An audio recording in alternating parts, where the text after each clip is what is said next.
2023ರಿಂದ 26 adopted vehicle, 26ಕ್ಕೆ ದಿವ್ಯಾಂಗ. ಅದಕ್ಕಿಂತ before ಏನು ತಿಳ್ಕೊಬೇಕಲ್ಲ. ಈಗ ನಾನು ನಿಮ್ಗೆ ಟ್ರೈನಿಂಗ್ ಕೊಡ್ಲಾ? ಅದ್ರ ಫುಲ್ ಓದ್ಬೇಕಲ್ಲ. ನೀನು ಹಂಗೆ ಸುಮ್ಮನೆ ಎಕ್ಸಾಮ್ ಪ್ಯಾಡ್ ಆಗಲ್ಲ ಅಂದ್ಬಿಟ್ಟು ಓದ್ತಿಲ್ಲೊಂದು ದುಡ್ಡು ಕೊಟ್ಟು ಹೋಗ್ಬೇಕು ಅಂದ್ರೆ ನಮ್ಮ ಅಕ್ಕ ನೀವು ಕಸ್ಕೊಂಡಂಗಲ್ಲ. ಈಗ ಓದ್ಬೇಕನ್ನೋದು ಇದೈತನ ನಿಮ್ಗೂ ಟ್ರೈನಿಂಗ್ ಕೊಡ್ಬೇಕಾ ಬೇಡ ಅವರು? ಮತ್ತೆ ಅವ್ರು ತಪ್ಪದ್ರೆ ಯಾವಾಗ ಸರಿ ಹೋಗ್ತಿದ್ದ? ಅಲ್ಲ ಒಂದ್ಸಲ ಅಲ್ಲ, ಎಷ್ಟು ಮಂದಿ ಇದ್ರೆ ಹೇಳಿ, ನಾನೇ ಟ್ರೈನಿಂಗ್ ಕೊಟ್ಬಿಡ್ತೀನಿ ಒಂದ್ಸಲ. ಹಿಂಗಾಯ್ತಪ್ಪ 1 ಅವರ್ ಅಲ್ಲ, ನಿಮ್ಗೆ ಒಂದ್ಸಲ ಸೆಮಿನಾರ್ ಮಾಡಿಬಿಡ್ತೀನಿ. ವಿಕಲಚೇತನರಿಗೆ ಸರ್ಕಾರದಿಂದ ಹಲವು ಸೌಲಭ್ಯಗಳನ್ನು ನೀಡಲಾಗ್ತಾ ಇದೆ. ಆದರೆ ಆ ಸೌಲಭ್ಯ ಪಡೆಯಲು ಹೋದಾಗಲೇ ಅಧಿಕಾರಿಗಳ ನಿರ್ಲಕ್ಷ್ಯದಿಂದ ಸಮಸ್ಯೆ ಎದುರಾದ್ರೆ ಏನ್ ಮಾಡಬೇಕು? ಇದೀಗ ವಿಜಯಪುರದಲ್ಲಿ ಅಂತಹದ್ದೇ ಒಂದು ಘಟನೆ ಬೆಳಕಿಗೆ ಬಂದಿದೆ. ವಿಕಲಚೇತನರ ಕಾರುಗಳಿಗೆ ಟೋಲ್ನಲ್ಲಿ ಉಚಿತ ಪ್ರವೇಶ ಹಾಗೂ ನಿರ್ಗಮನಕ್ಕೆ ಆದೇಶವಿದ್ರೂ ಟೋಲ್ ಸಿಬ್ಬಂದಿ ಕಾರು ಬಿಡದೆ ತಡೆದಿದ್ದಾರೆ ಎಂಬ ಆರೋಪ ಕೇಳಿಬಂದಿದೆ. ವಿಜಯಪುರದ ಹಿಟ್ನಳ್ಳಿ ಟೋಲ್ ಬಳಿ ವಿಕಲಚೇತನರ ನೌಕರರ ಸಂಘದ ರಾಜ್ಯಾಧ್ಯಕ್ಷ ಬೀರಪ್ಪ ಅಂಡಗಿ ಅವರ ಕಾರನ್ನು ಟೋಲ್ ಸಿಬ್ಬಂದಿ ಉಚಿತವಾಗಿ ಬಿಡದ ಹಿನ್ನೆಲೆಯಲ್ಲಿ ಸಿಬ್ಬಂದಿ ವಿರುದ್ಧ ಅವರು ಆಕ್ರೋಶ ವ್ಯಕ್ತಪಡಿಸಿದ್ದಾರೆ. 2023ಕ್ಕೂ ಮೊದಲು ನೋಂದಣಿಯಾದ ವಿಕಲಚೇತನರಿಗೆ ಅನುಕೂಲವಾಗುವಂತೆ ಮಾರ್ಪಾಡು ಮಾಡಲಾದ ವಾಹನಗಳಿಗೆ INCAR 4 ಎಂಬ ವರ್ಗೀಕರಣವಿದೆ. ಇನ್ನು 2023ರ ನಂತರ ನೋಂದಣಿಯಾಗುವ ವಾಹನಗಳಿಗೆ ಅಡಾಪ್ಟೆಡ್ ವೆಹಿಕಲ್ ಎಂಬ ವರ್ಗೀಕರಣವನ್ನು ಬಳಸಲಾಗ್ತಾ ಇದೆ. ಆದರೆ ಈ ಬಗ್ಗೆ ಟೋಲ್ ಸಿಬ್ಬಂದಿಗೆ ಮೇಲಧಿಕಾರಿಗಳಿಂದ ಸಮರ್ಪಕ ಮಾಹಿತಿ ನೀಡದಿರುವುದೇ ಸಮಸ್ಯೆಗೆ ಕಾರಣವಾಗುತ್ತಿದೆ ಎಂಬ ಆರೋಪ ಕೇಳಿಬಂದಿದೆ. ವಿಕಲಚೇತನರ ವಾಹನ ಟೋಲ್ಗೆ ಬರ್ತಾ ಇದ್ದಂತೆ ಸಿಬ್ಬಂದಿ ಉಚಿತವಾಗಿ ಬಿಡಲು ನಿರಾಕರಿಸುತ್ತಾರೆ. ನಿಯಮದ ಬಗ್ಗೆ ವಿವರಿಸಲು ಹೋದ್ರೆ ಕೆಲವೊಮ್ಮೆ ಗಂಟೆಗಟ್ಟಲೆ ಟೋಲ್ನಲ್ಲಿ ನಿಂತು ವಾಗ್ವಾದ ಮಾಡುವ ಪರಿಸ್ಥಿತಿ ನಿರ್ಮಾಣವಾಗ್ತಾ ಇದೆ. ಕೊನೆಗೆ ವಾಹನ ಉಚಿತವಾಗಿ ಹೋಗಬೇಕಿದ್ರೂ ಸಮಯ ಉಳಿಸಿಕೊಳ್ಳಲು ಹಣ ಪಾವತಿಸಿ ತೆರಳುವಂತಾಗಿದೆ ಎಂದು ವಿಕಲಚೇತನರು ಅಸಮಾಧಾನ ವ್ಯಕ್ತಪಡಿಸಿದ್ದಾರೆ. ನಿಯಮ ಇದೆ, ಆದೇಶನೂ ಇದೆ, ಆದ್ರೆ ಟೋಲ್ ಸಿಬ್ಬಂದಿಗೆ ಮಾಹಿತಿ ಇಲ್ಲದೆ ಇದ್ರೆ ಈ ಸೌಲಭ್ಯ ಯಾರಿಗೆ ಎಂಬ ಪ್ರಶ್ನೆ ಇದೀಗ ಎದುರಾಗಿದೆ. ಹೀಗಾಗಿ ರಾಜ್ಯದ ಎಲ್ಲ ಟೋಲ್ಗಳಲ್ಲಿ ವಿಕಲಚೇತನರ ವಾಹನಗಳಿಗೆ ಉಚಿತ ಪ್ರವೇಶ ಹಾಗೂ ನಿರ್ಗಮನ ಸೌಲಭ್ಯವನ್ನು ಕಟ್ಟುನಿಟ್ಟಾಗಿ ಜಾರಿಗೊಳಿಸಬೇಕು. ಟೋಲ್ ಸಿಬ್ಬಂದಿಗೆ ಸ್ಪಷ್ಟವಾದ ಮಾಹಿತಿ ನೀಡಬೇಕು ಎಂದು ವಿಕಲಚೇತನ ನೌಕರರ ಸಂಘದ ರಾಜ್ಯಾಧ್ಯಕ್ಷ ಬೀರಪ್ಪ ಅಂಡಗಿ ಆಗ್ರಹಿಸಿದ್ದಾರೆ. ಈ ವಿಚಾರದಲ್ಲಿ ಮುಖ್ಯಮಂತ್ರಿ ಹಾಗೂ ಕೇಂದ್ರ ಸಚಿವ ನಿತಿನ್ ಗಡ್ಕರಿ ಅವರು ಮಧ್ಯಪ್ರವೇಶಿಸಿ ಸೂಕ್ತ ಕ್ರಮ ಕೈಗೊಳ್ಳಬೇಕು ಎಂದವರು ಒತ್ತಾಯಿಸಿದ್ದಾರೆ. ವಿಕಲಚೇತನರಿಗೆ ನೀಡಿರುವ ಸೌಲಭ್ಯ ಕೇವಲ ಕಾಗದದ ಮೇಲಿನ ಆದೇಶವಾಗದೆ ಟೋಲ್ಗಳಲ್ಲೂ ಸರಿಯಾಗಿ ಜಾರಿಯಾಗಬೇಕು ಎಂಬುದು ವಿಕಲಚೇತನರ ಆಗ್ರಹವಾಗಿದೆ.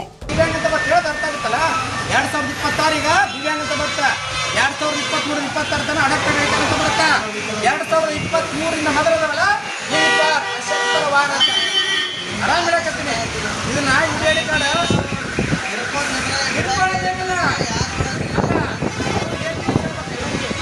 ಅಲ್ಲಿ ಅವ್ರು ಕರೆಸ್ತೀವಿ, ಅವ್ರು ಕರೆದ್ರೆ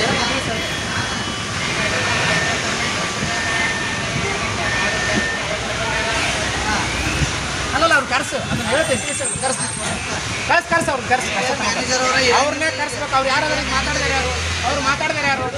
ಅಲ್ಲ ಅವ್ರು ಮಾತಾಡಿದಾರೆ ಯಾರು? ಅಲ್ಲ ಅದು ಯಾಕೆ ಅಲ್ಲ, ಅದು ಬಾನ್ ಹೇಳ್ತೀನಿ ಏನು ಕೇಳ್ಬೇಕಲ್ಲ ಅವ್ರಿಗೆ. ಮತ್ತೆ ಯಾರಾದ್ರೂ ಈಗ ಅದು ಇಂಥ ತಿಳ್ಕೊಬೇಕಲ್ಲ. ಮನುಷ್ಯ ಕೇಳ, ನಿಮ್ಮ ಹೆಸರು ಹೇಳಿ ಬಾಜಿ, ಈಗ ತಿಳ್ಕೊಬೇಕಲ್ಲ ಅವರು. ಈಗ ಈ ಥರ ನನಗೆ ಎಷ್ಟು ಗಂಟೆ, ಅರ್ಧ ಗಂಟೆ ನಿಲ್ಸಿರಿ, ಒಂದು ನಿಮಿಷ ಕೇಳ. ನಾನೇನು ಈಗ ಇದನ್ನೆಲ್ಲ ನೋಡ್ಕೊಂಡು ನಮಗೇನು ಉದ್ದೇಶ ಐತಿ? ಇದೇನು ವೆರಿಫೈ ಮಾಡ್ಬೇಕಲ್ಲ. ನಿಮ್ಮ ಕರ್ತವ್ಯ, ನನ್ನ ಕರ್ತವ್ಯ. ಇದು ಯಾವ ಕರ್ತವ್ಯ? ಮೊದಲೇನಿಲ್ಲ, ಸರಿಯಾಗಿ ಗೊತ್ತು. ಫಸ್ಟು ಹೇಳ್ರಿ 2000 ಫಸ್ಟ್ ಆಗಲ್ಲಕ್ಕ. 2023ರಿಂದ 26 ಅಡಾಪ್ಟೆಡ್ ವೆಹಿಕಲ್, 26ಕ್ಕೆ ದಿವ್ಯಾಂಗ. ಅದಕ್ಕಿಂತ ಬಿಫೋರ್ ಏನು ತಿಳ್ಕೊಬೇಕಲ್ಲ. ಈಗ ನಾನು ನಿಮ್ಗೆ ಟ್ರೈನಿಂಗ್ ಕೊಡ್ಲಾ? ನಿಮ್ಮನ್ನ ಯಾರು ನಿಮ್ಗೆ ಯಾರು ಕೆಲಸಕ್ಕೆ ಹಚ್ಚಾರ? ಅಲ್ಲಿ ಹೇಳಿದ್ರೆ ಸೂಪರ್ವೈಸರ್, ಅವ್ರು ತಿಳ್ಕೊಬೇಕಲ್ಲ. ನೀವು ಮಾತಾಡೋದವ್ರಿಗೆ ಭಾರಿ ಆಗ್ಬಿಡ್ತೈತಿ. ಭಾರಿ ಅಲ್ಲ, ಅವ್ರು ತಿಳ್ಕೊಂಡು ನೀವು ಟ್ರೈನಿಂಗ್ ಕೊಡ್ಬೇಕಾ? ನಾನು ಕೊಡ್ಲಾ? ಅದೇ ಮ್ಯಾನೇಜರ್ ಹೇಳಾರ ಮತ್ತೆ ಅವ್ರು ಯಾರು? ಮತ್ತೆ ಇಷ್ಟೊತ್ತು ಮಾತಾಡ್ತಾರೆ ಯಾರು? ಈಗ ಅವರು ಮ್ಯಾನೇಜರ್ ಮಾತು ಕೇಳಬೇಕಂದ್ರೆ ಅವ್ರು ಎಲ್ಲಾದ್ರು ಅವರು ಅಲ್ಲಿ ಮ್ಯಾನೇಜರ್ ಕರಿಬೇಕಾರೆ ನಿನ್ನ ಸಮಸ್ಯೆ ಬೇಕಾದ್ರೆ ಅವಾಗ ಅದಕ್ಕೆ ನಿಮಗೆ ಕಳ್ಸಿರೋದ್ರಿಂದ ಈಗ ಅಲ್ಲ ಈಗ ಮಾಡಕತ್ತೀರಿ. ಮತ್ತೆ ಇಷ್ಟೊತ್ತು ನೋಡ್ಕೊಂಡು ಅವ್ರು ಟ್ರೈನಿಂಗ್ ಕೊಡೋ ಟೈಮ್ ಇರ್ತಲ್ಲ. ಸರಿ, ಅವ್ರು ಹೇಳಿಲ್ಲ ನಾವೇನು ಮಾಡ್ಬೇಕು ಹೇಳಿ? ಈಗ ನಿಮಗೆ ತಿಳಿಸ್ಬೇಕು, ನಿಮ್ಮ ತಪ್ಪಲ್ಲ, ಅವ್ರ ತಪ್ಪಿಲ್ಲ. ಹಂಗಲ್ಲ, ಈಗ ಓದ್ಬೇಕನ್ನೋದು ಇದೈತನ ನಿಮ್ಗೂ ಟ್ರೈನಿಂಗ್ ಕೊಡ್ಬೇಕಾ ಬೇಡ ಅವರು?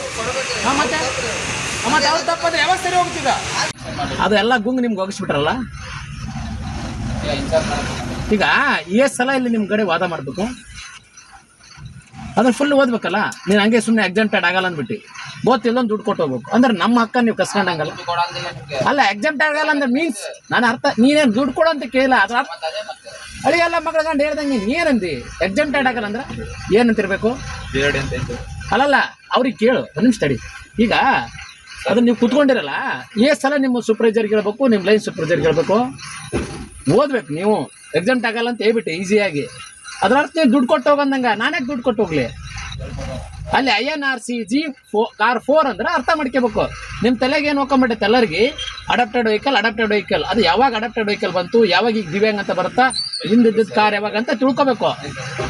UDID ಕಾರ್ಡ್ ಕೊಟ್ಟ ಮೇಲೆ ಅದನ್ನ ಕಾಮನ್ ಕಾರ್ ಓಡ್ಸಕ್ಕಾಗತ್ತಾ?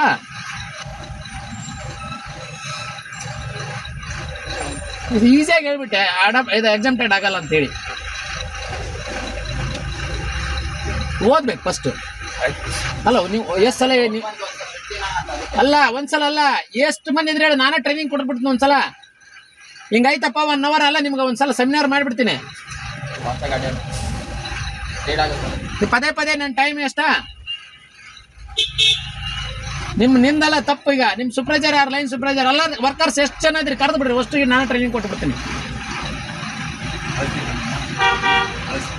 ಈಸಿಯಾಗಿ ಹೇಳ್ಬಿಟ್ಟು ನೀನು ದುಡ್ಡು ಅಂತ ಕೇಳಿ ಅಂತ ನಾನು ಹೇಳಿಲ್ಲ, ಬಟ್ ಎಕ್ಸಾಮ್ಟೆಡ್ ಆಗಲ್ಲ ಅಂದ್ಬಿಟ್ಟು ಅಂದ್ರೆ ನಾವು ದುಡ್ಡು ಕೊಟ್ಟು ಹೋಗ್ಬೇಕಾಗತ್ತಂತ ನೀವು ಬಿಟ್ಟು ನಾನು ಹೇಳಿದೆ ನೀವು ಟ್ರೈನಿಂಗ್ ತೊಗೋಬೇಕು. ನಾನು ಹೇಳೋದು ಕೇಳು, ನಿಮ್ಮವ್ರು ಟ್ರೈನಿಂಗ್ ಕೊಡ್ಬೇಕಲ್ಲ, ನೀನು ಓದಬೇಕು ಫಸ್ಟ್. ಅಲ್ಲ ನೀವು ಓದಬೇಕು, ಅದ್ರಾಗ ಏನೈತೆ ಓದ್ಬೇಕು ತಾನೆ. ಅದು ಏನಾಗುತ್ತೆ ಅದನ್ನ ಹೇಳಿ ಎಲ್ಲರಿಗೆ ಟ್ರೈನಿಂಗ್ ಒಂದ್ಸಲ ನಿನ್ಗೆ ಒಂದ್ಸಲ ಹೇಳ್ತೀನಿ, ಇನ್ನೊಂದ್ಸಲ ಬರ್ತೀನಿ, ಅವ್ರು ಇರ್ತಾರ, ಎಲ್ಲರಿಗೆ ಟ್ರೈನಿಂಗ್ ನಾನೇ ಕೊಡ್ಲಾ? ಅಲ್ಲ ಅಡಾಪ್ಟೆಡ್ 2020 ಅದೇ ಹೇಳ್ತಾ ಇದ್ದೀನಲ್ಲ, ಅದು ಯಾವ್ಯಾವ ಮಾಡಿಫೈ ಆಗುತ್ತಾ ಗೆಜೆಟ್ ಅವಾಗ ನೋಡ್ಕೋಬೇಕು.